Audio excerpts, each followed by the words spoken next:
Assalamualaikum, kita melaporkan dari Kota Mekah Al-Mukarramah, tepatnya di kantor Wakaf Habib Buga, bahwa hari ini mulai dibagi-bagikan pembagian uang wakaf yang telah dialokasikan kepada seluruh jamaah haji asal Aceh, mulai daripada kloter 1 sampai kloter 11. Insya Allah hari ini dibagi kepada seluruh kloter 1 yang terdiri dari Kabupaten Pidijaya, Aceh Besar dan Kota Banda Aceh.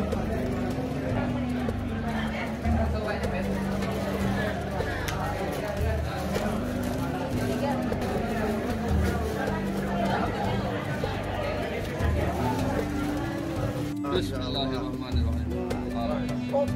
Ya Allah.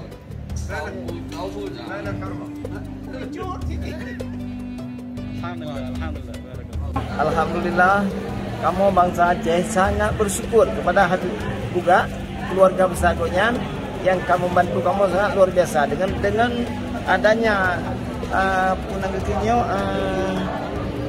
wakafnya sangat membantu warga Aceh yang naik haji.